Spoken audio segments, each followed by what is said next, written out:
오늘은 행할 길을 가르치라 하는 제목으로 은혜를 받으려고 합니다. 미국의 한 노인이 은퇴를 하고 복지관에서 장기를 두면서 하루를 보내는 노인이 있었습니다.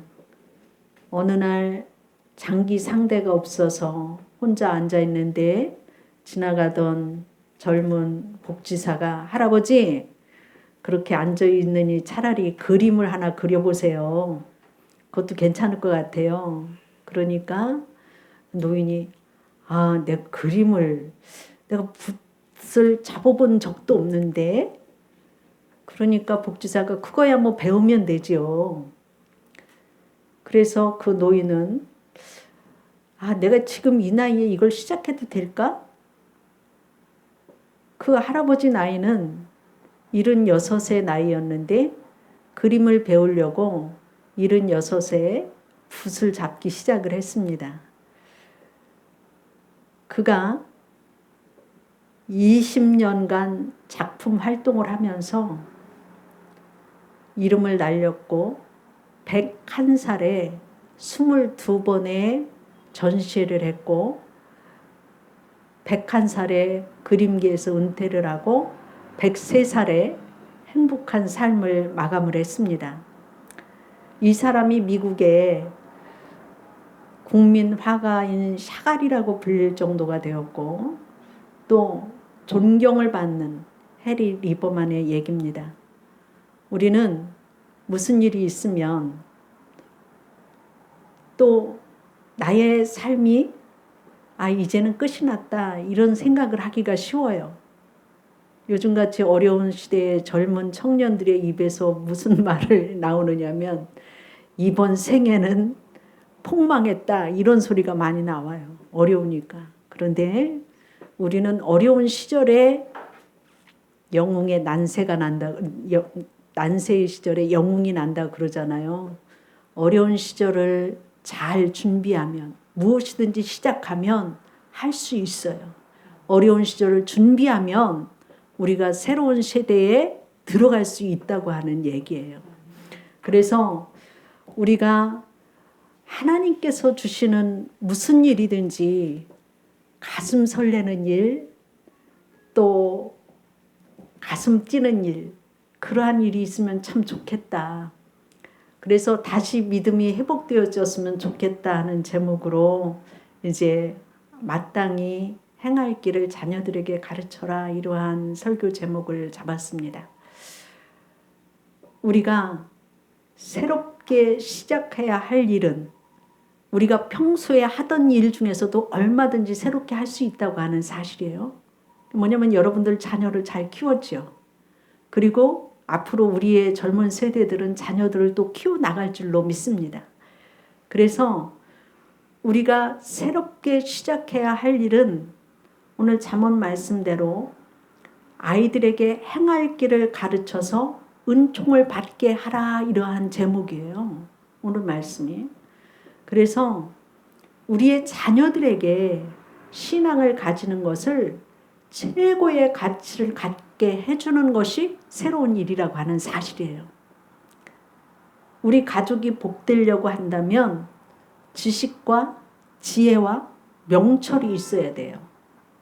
오늘 본문의 말씀에 보면 잠언서 22장 6절 말씀에 보면 마땅히 행할 길을 아이에게 가르치라. 그리하면 늙어도 그것을 떠나지 아니하리라. 이렇게 말씀하시고 있잖아요. 부모는 자녀에게 하나님을 경외하는 지혜를 가르치라고 하는 말씀이에요. 잠언서 3장 7절의 말씀에 보면 스스로 지혜롭게 여기지 말지어다. 여호와를 경외하여 악을 떠날지어다. 우리는 온전하지 않기 때문에 하나님의 지혜가 필요합니다. 그렇기 때문에 잠언서 1장 7절 말씀에 보면 여호와를 경외하는 것이 지식의 근본이거늘 미련한 자는 지혜와 훈계를 멸시하느니라 이렇게 말씀하시고 있어요. 잠언서 9장 10절 말씀에 보면 여호와를 경외하는 것이 지혜의 근본이요 거룩하신 자를 아는 것이 명철이니라 이렇게 말씀하시고 있어요. 하나님은 하나님을 경외하는 자들에게 놀라운 복을 예비해 주신다고 하는 말이에요. 그래서 잠언서 22장 4절 말씀에 보면 겸손과 여호와를 경외함의 보상은 재물과 영광과 생명이니라 이렇게 말씀하시고 있어요. 여호와를 경외하는 자에게는 재물과 영광과 생명을 주신다고 약속하시고 있어요. 하나님은 모든 복을 하나님을 경외하는 것에 담아 두셨다고 하는 사실이에요. 재물과 영광과 생명은 모든 복을 가리키는 거예요. 우리의 평생의 모든 복. 사람들은 재물의 복을 원하지만 재물보다 더 중요한 거는 사람들로부터 존경을 받는 것이 더 큰 복이에요. 근데 그 존경을 받는 것보다 더 큰 복은 뭐냐? 생명이에요. 아무리 재물이 많고 사람들로부터 존경받아도 내 생명이 끝나면 소용없잖아요. 하나님은 하나님을 경외하는 자에게 장수의 복과 또한 우리에게 생명을 영원한 생명을 주시고 재물과 영광까지 다 주셨다고 하는 사실이죠.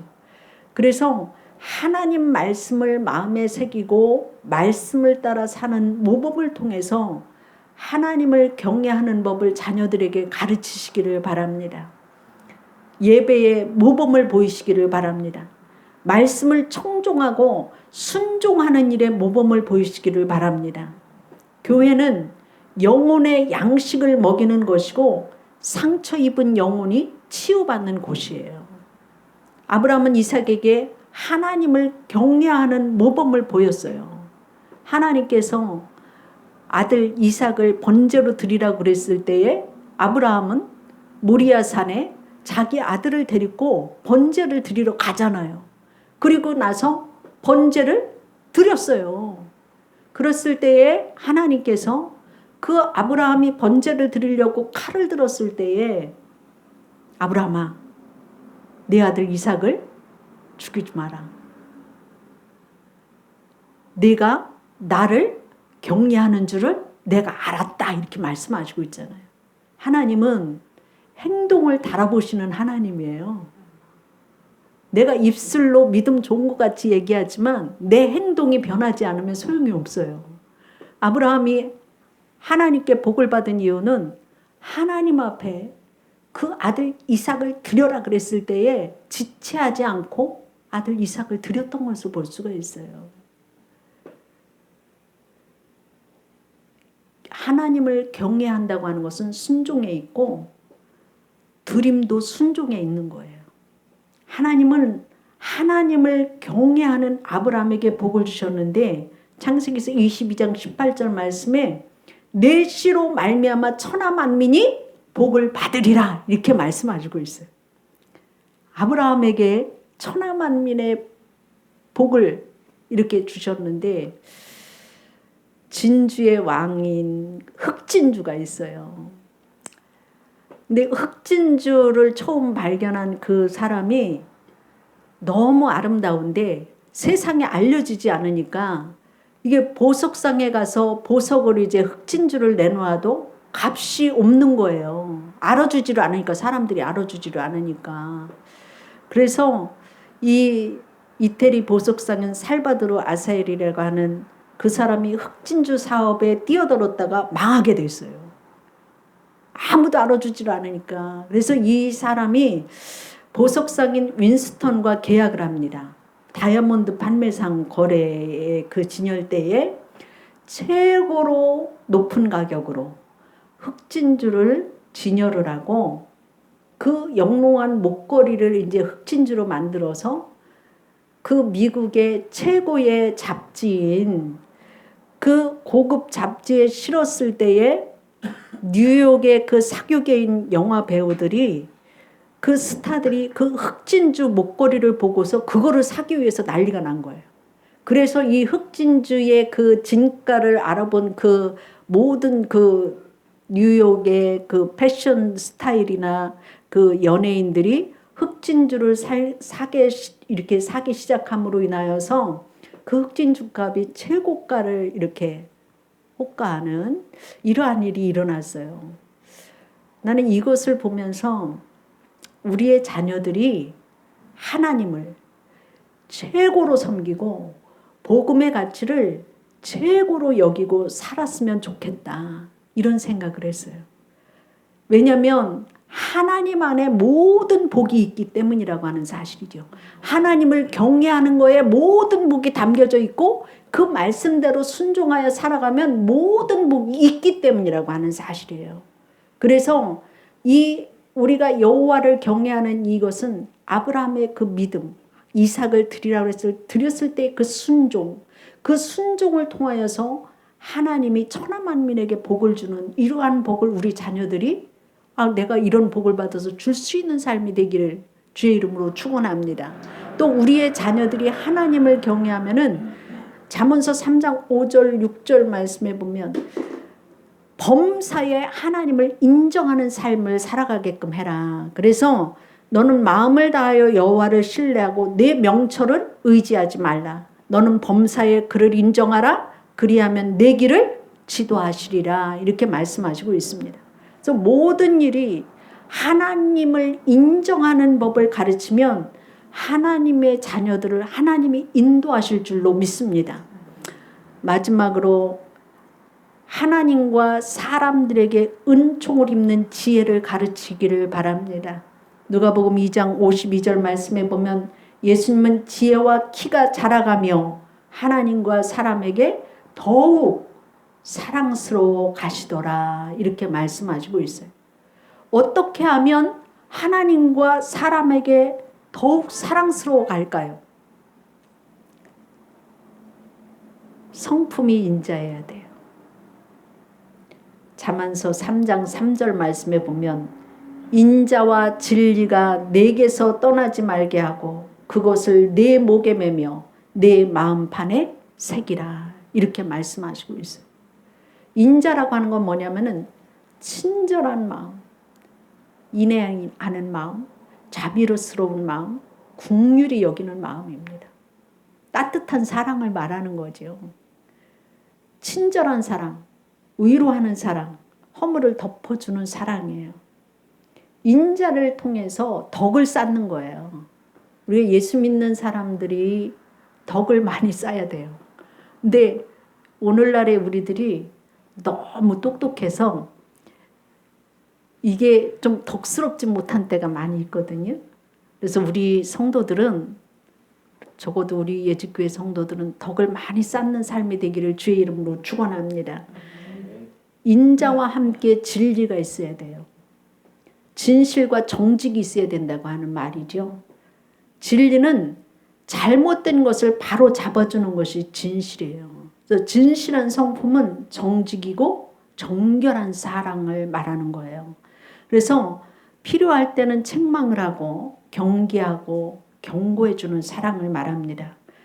잘못된 길에 빠져들지 않도록 경각심을 일깨워 줘야지 된다고 하는 사실이죠. 그래서 인자와 진리가 균형을 이루어야 돼요.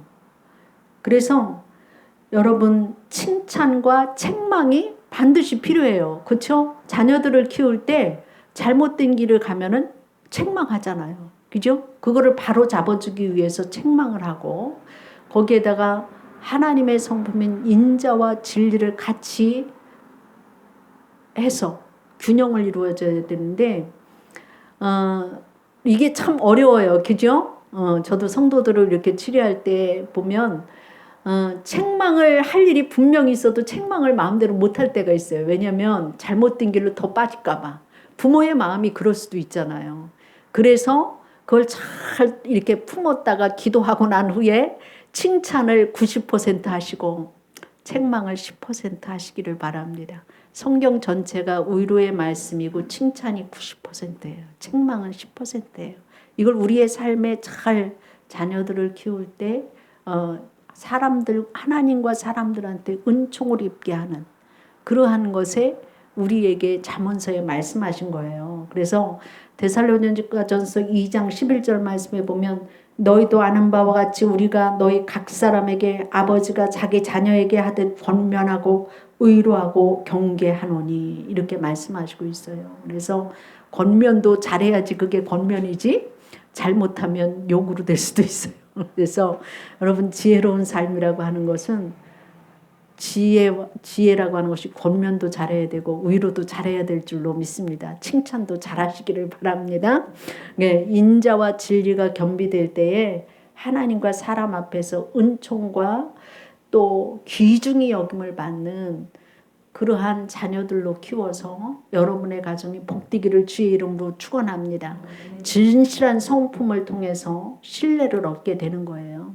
그래서 그 하나님과 사람 앞에 은총을 받는 자녀들이 여러분의 가정의 자녀들이 되기를 주의 이름으로 축원합니다.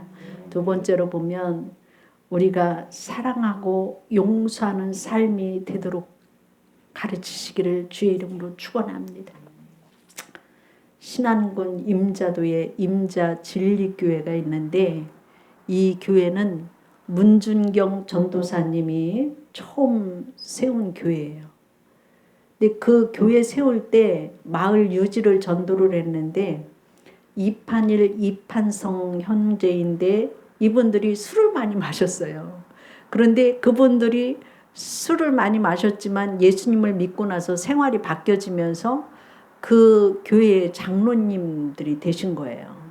이제 그 우리나라가 일본에 36년간 그 압제를 받았잖아요. 나라를 빼앗기고. 그때 우리 국민들에게 제일 먼저 닥친 시험이 뭡니까? 성도들에게 신사참배를 강요하잖아요. 지금도 일본 사람들 신사참배 하라고 그러잖아요. 우리 믿는 성도들은 신사참배를 안 했잖아요. 그래서 박해를 받았어요.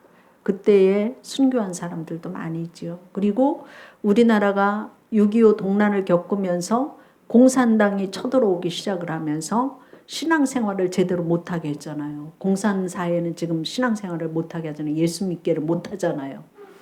여러분 복 받은 줄 아시기를 바랍니다. 내가 마음껏 예배 드릴 수 있으니까. 공산사회는 예배 드리고 싶어도 못 드리잖아요. 공산당이 쳐들어오면서 예배를 못 드리니까 이 장로님 가정에 이제 일가 친척이 모여서 몰래 예배를 드렸어요. 근데 몰래 예배를 드렸는데 그 자리에 공산당들이 들어와서 그 예배 드리는 그 48명을 그 자리에서 다 총살을 시켰어요. 예배 드리면서. 이걸 보면서 오늘날 우리들이 믿음 생활을 하려면 목숨 내놓고 믿음 생활을 해야 되는데 우리 교회에서 만약에 예배 드린다고 한다면 이런 박해가 있을 때 몇 명이나 우리 교회에 올까 이 생각을 했어요. 저는. 근데 그 48명이 다 총살을 당했어요. 그래서 그 집안 전체가 다 이제 총살 당했는데 총살을 안 당한 사람은 그 장로님의 아들이 목포에 가서 유학을 했어요.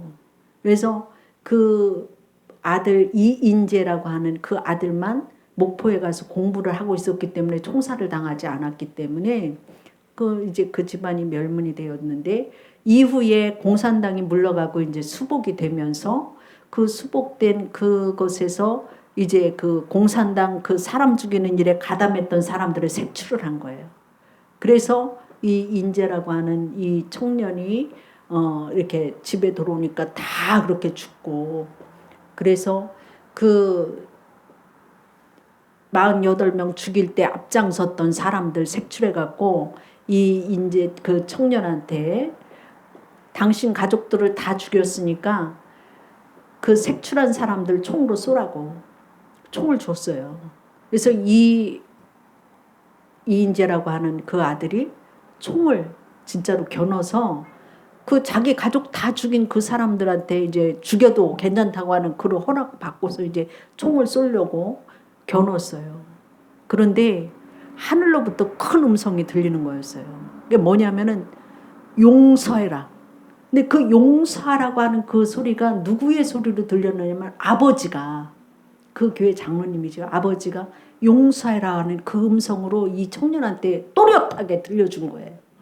그러니까 이 청년이 총을 쏠려다가 내려놓고 아버지의 그 용서하라고 하는 그 음성 때문에 용서하고 그 아들이 신학을 해서 목사님이 되어졌고 그 목사님이 되어져서 그 임자교회를 이제 진리교회를 섬기고 지금은 또 그 아들이 이제 그 교회를 지금도 섬겨서 목회를 하고 있다고 하는 이 실화가 있는데, 예수님이 나를 위해 십자가 지신 그것을 늘 기억하면서 여러분 용서하시는 삶이 되기를 주의 이름으로 축원합니다.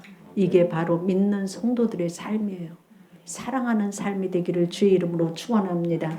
골로새서 3장 13절 14절 말씀에 보면 누가 누구에게 불만이 있거든 서로 용납하여 피차 용서하되 주께서 너희를 용서하신 것 같이 너희도 그리하고 이 모든 위에 사랑을 더하라. 이는 온전하게 매는 띠니라. 이렇게 말씀하시고 있습니다. 여러분, 믿음의 가문을 세우는 일은 나에서부터 후손에 이르기까지 한 가정이 하나님을 경외하며 주님의 사랑을 나누는 곳입니다. 주님이 나를 위해 십자가 지신 그 사랑의 희생을 통해서 구원받은 그 기쁨이 있는 곳이고, 십자가의 제 용서함을 받음으로 죄인에게 하나님의 자녀된 우리를 통해서 용서의 삶을 살라고 하신 주님 말씀대로 사랑과 용서와 인자와 진리가 충만한 여러분들이 되시기를 주의 이름으로 축원합니다. 기도하겠습니다. 사랑이 많으신 아버지, 우리들에게 은혜를 베풀어 주셔서 여호와 하나님을 섬기는 귀한 가정 만들어 주셨으니 감사합니다. 하나님, 우리의 자손들이 복되게 하여 주시어서 여호와 하나님을 경외함으로 인자와 진리가 있는 삶이 되어지게 하여 주시고, 하나님과 사람 앞에 은총을 받게 하여 주시옵시고, 지식과 지혜와 명철이 있는 믿음 생활들 되어질 수 있도록 축복하여 주옵소서. 무엇보다도 먼저 주님이 세운 교회를 통하여서 그리스도의 사랑이, 그리스도의 십자가의 용서가 우리의 생활 가운데 살아나갈 수 있는 성령을 부어주시어서 아버지 하나님, 우리의 삶을 통하여서 그리스도의 복음이 땅끝까지 증거되어지게 하여 주시고, 우리의 가정이 주님의 십자가의 사랑으로 하나가 되어지는 믿음의 귀한 가문을 세워나가기에 부족함이 없도록 축복하여 주옵소서. 아버지, 그리하여서 하나님 나라를 이루는 우리들의 삶이 되어지도록 축복하여 주옵소서. 감사하며 예수님 이름으로 기도드리옵나이다. 아멘.